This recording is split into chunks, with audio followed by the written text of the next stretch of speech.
YCP అభ్యర్థుల ఎంపికకు సంబంధించి కసరత్తు అయితే చాలా వేగంగా చేస్తుంది. ఇప్పటికే కొన్ని దాదాపు 10 స్థానాల్లో ఎంపీ అభ్యర్థులు ప్రకటించినటువంటి వైసీపీ అధిష్టానం మిగతా స్థానాలకు సంబంధించినటువంటి కసరత్తు పూర్తి చేస్తుంది. తాజాగా వైసీపీ ఎంపీ అభ్యర్థులకు సంబంధించి కొన్ని పార్లమెంటు స్థానాలకి కొత్త అభ్యర్థుల పేర్లు తెర మీదకు వస్తున్నాయి. మొన్నటి వరకు కొంతమంది లిస్టు బయటకు వస్తే ఇప్పుడు కొంతమంది కొత్త పేర్లు అయితే తెర మీదకు వస్తున్నాయి. దాంట్లో ప్రధానంగా మచిలీపట్నం ఎంపీ అభ్యర్థిగా మొన్నటి వరకు బాలశౌరి సిట్టింగ్ ఎమ్మెల్యే ఎంపీగా ఉన్నటువంటి బాలశౌరి పార్టీ మారి జనసేనలోకి వెళుతున్న నేపథ్యంలో అక్కడ ఎవరిని బరిలో దింపాలని కసరత్తు అయితే వైసీపీ అధిష్టానం చేస్తుంది. ప్రస్తుతానికి మచిలీపట్నం పార్లమెంటు రేసులో అయితే అవునిగడ్డ సిట్టింగ్ ఎమ్మెల్యేగా ఉన్నటువంటి సింహాద్రి రమేష్ బాబు పేరు తెర మీదకి వస్తుంది. ఆయన్ని ఎంపీగా బరిలో దింపాలని వైసీపీ అధిష్టానం ఆలోచన చేస్తుంది. ఇప్పటికే సింహాద్రి రమేష్తో వైసీపీ అధిష్టానం మాట్లాడడం జరిగింది. ఎంపీగా మీరు వెళ్లాల్సి వస్తుందని కూడా ఆయనకి ఒక సంకేతాలు పంపించే నేపథ్యంలో ఆయన కూడా ఈరోజు తన నియోజకవర్గానికి సంబంధించిన నేతలతో కొన్ని కీలక వ్యాఖ్యలు కూడా చేయడం జరిగింది.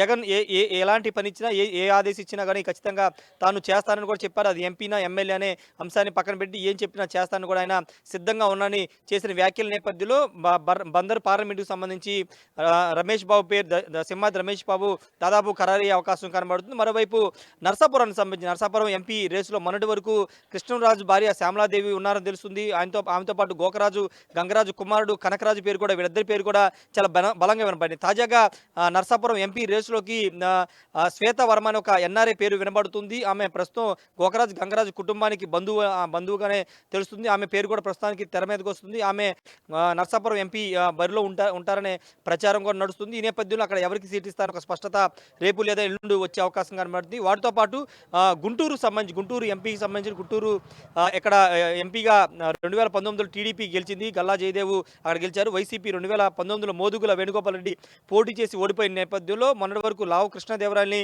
గుంటూరు నుంచి పోటీ చేయాలని భావించినప్పటికీ ఆయన పోటీ చేయనని వైసీపీకి రాజీనామా చేసిన నేపథ్యం. కానీ ప్రస్తుతం గుంటూరు ఎంపీ రేసులో ఉమ్మారెడ్డి సీనియర్ పొలిటీషియన్ ఉమ్మారెడ్డి వెంకటేశ్వర కుమారుడు ఉమ్మారెడ్డి వెంకటరమణ పేరు పరిశీలిస్తున్నారు. ఆయన పేరు దాదాపుగా ఖరారైనట్టు తెలుస్తుంది. కాపు సామాజిక వర్గానికి సంబంధించిన నేత కావడంతో గుంటూరు పార్లమెంటు పరిధిలో ఆయన ఎంపీగా బరిలో దింపే ఆలోచన కనబడుతుంది. ఒకవేళ ఆయన కాదనుకుంటే ప్రస్తుతం గుంటూరు మేయర్ ఉన్నటువంటి కావటి మనోహర్ నాయుడు పేరు కూడా వినబడుతుంది. అధిష్టానం మాత్రం ఉమ్మారెడ్డి వెంకటరమణ వైపే మొగ్గు చూపే అవకాశం కనబడుతుంది. ఇప్పటికీ ఆ దిశగా ఆయనకి సంకేతాలు కూడా పంపించినట్టు తెలుస్తుంది. పనిచేసుకోవాలని కూడా సూచించినట్టు తెలుస్తుంది. అధికారికంగా లిస్టులో వచ్చే అవకాశం ఈ రోజు లేదా రేపు వచ్చే అవకాశం కనబడుతుంది. వాటితో పాటు అటు నంద్యాలలో కూడా చాలా రోజుల నుంచి కసరత్తు చేస్తున్న వైసీపీ అధిష్టానం ఇప్పటికే కర్నూలు సంబంధించినటువంటి గుమ్మనూరు జయరాం ఎంపీ అభ్యర్థిగా ప్రకటించినప్పటికీ ఆయన పోటీ చేయనని చెప్పిన నేపథ్యంలో ఆయన వేరే పార్టీ మారతారనే ప్రచారం జరుగుతున్న నేపథ్యంలో ప్రస్తుతానికి కర్నూలు పక్కన పెట్టి ఇప్పుడు నంద్యాల మీద వైసీపీ అధిష్టానం ఫోకస్ పెట్టింది. చాలా రోజులుగా నంద్యాల ఎంపీకి సంబంధించినటువంటి అంశంలో నటుడు అలీ పేరు బలంగా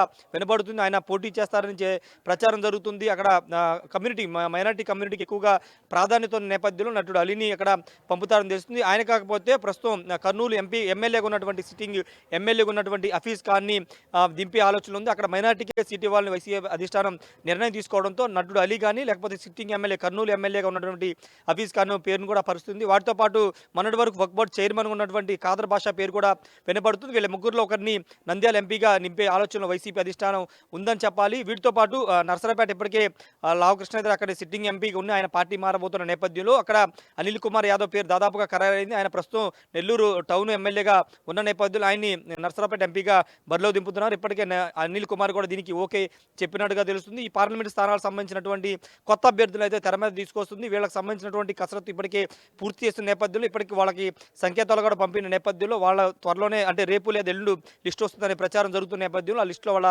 పేర్లు ఉండే అవకాశం కనబడుతుంది. బందర్ పార్లమెంట్ కనుక ఒకసారి మనం చూస్తే కాపు సామాజిక వర్గానికి సంబంధించిన అభ్యర్థిని నింపాలని కూడా అక్కడ సంబంధించినటువంటి ఎమ్మెల్యేలందరూ కూడా అటు పేరుతో పాటు చాలామంది ఎమ్మెల్యేలు కాపు సామాజిక వర్గానికి సంబంధించినటువంటి నేతకిస్తే బాగుంటుందని ఒక అభిప్రాయం చెప్పిన నేపథ్యంలో సింహాద్రి రమేష్ని కాపు సామాజిక వర్గానికి సంబంధించినటువంటి సింహాద్రి రమేష్ని ఎంపీ బరిలో దింపుతారని తెలుస్తుంది. బాడిగా రామకృష్ణ పేరు కూడా వినపడుతున్నప్పటికీ దాదాపుగా సింహాద్రి రమేష్ బాబు పేరే ఫైనల్ చేసే అవకాశం కనబడుతుంది. నరసాపురం కూడా కొత్త పేరని చెప్పాలి. శ్వేతవర్మ చాలా తక్కువ మంది తెలుసు. ఆమె సోషల్ మీడియాలో ఇంతకుముందు యూట్యూబ్ ఛానల్స్లో కూడా కొన్ని ఇంటర్వ్యూలు చేశారు. కొన్ని మీడియా విభాగాల్లో పనిచేశారు. ప్రస్తుతం అమెరికాలో ఉన్నట్టు తెలుస్తుంది. ఆమెను కూడా ఇప్పుడు తెర మీదకి తీసుకొస్తున్న నేపథ్యంలో ఆమె కూడా ఎంపీ లిస్టులో ఉన్నారని తెలుస్తుంది. నరసాపురానికి సంబంధించి ముగ్గురులో ఎంపీకి సంబంధించి నరసాపురం అటు కృష్ణరాజు భార్య శ్యామలాదేవి, గోకరాజు గంగరాజు కుమారుడు కనకరాజుతో పాటు శ్వేతవరం పేరు తాజాగా వినిపిస్తున్న నేపథ్యంలో ఎవరు ఉంటారనే దానిపైన రేపు ఎల్లుండి స్పష్టత వచ్చే అవకాశం కనబడుతుంది. ఏదేమైనప్పటికీ ఎంపీలకు సంబంధించి కొంత కొరత వైసీపీలో కనబడుతుంది. చాలా మంది అటు కర్నూలు నుంచి ఇటు నర్సరాపేట మచిలీపట్నం ముగ్గురు ఎంపీలు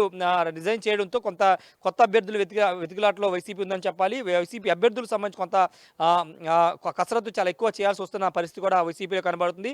రాజమండ్రి కూడా చాలా సందిగ్ధంలో ఉంది. ఎందుకంటే అక్కడ ముగ్గురు బీసీలకు సంబంధించినటువంటి అభ్యర్థులు పోటీ పడుతున్న నేపథ్యంలో ఎవరి వైపు నిలబడాలని దానిపైన వైసీపీ అధిష్టానం చాలా ఫోకస్ పెట్టింది చెప్పాలి. ఎందుకంటే రాజమండ్రి 2019లో బీసీ అభ్యర్థి మార్గాన్ని భర్తకి ఇచ్చారు కాబట్టి ఇప్పుడు బీసీలకే ఇవ్వాలని భావిస్తున్న నేపథ్యంలో దాదాపు ముగ్గురు అక్కడ పోటీ పడుతున్న నేపథ్యంలో ఎవరి వైపు మొగ్గు చూపే అవకాశం ఉందో చూడాలి. మరోవైపు ఇప్పటికే విజయనగరానికి సంబంధించి మజ్జి శ్రీనివాస్, బొత్స సత్యనారాయణ మేనడ్ మజ్జి శ్రీనివాస్ పేరు దాదాపు ఖరారైంది. అనకాపల్లి కూడా అడారి రమాకుమారి పేరు ఖరారైంది. కాబట్టి మిగతా అటు రాజమండ్రి, కాకినాడ, అమలాపురం, అదేవిధంగా గుంటూరు, నర్సరావుపేట ఈ బందర్తో పాటు ఈ నియోజకవర్గాల్లో ఎక్కువ ఫోకస్ పెట్టిన నేపథ్యంలో రేపు లేదా ఎల్లుండు ఎంపీ అభ్యర్థులకు సంబంధించి లిస్టు ప్రకటించే అవకాశం ఉంది.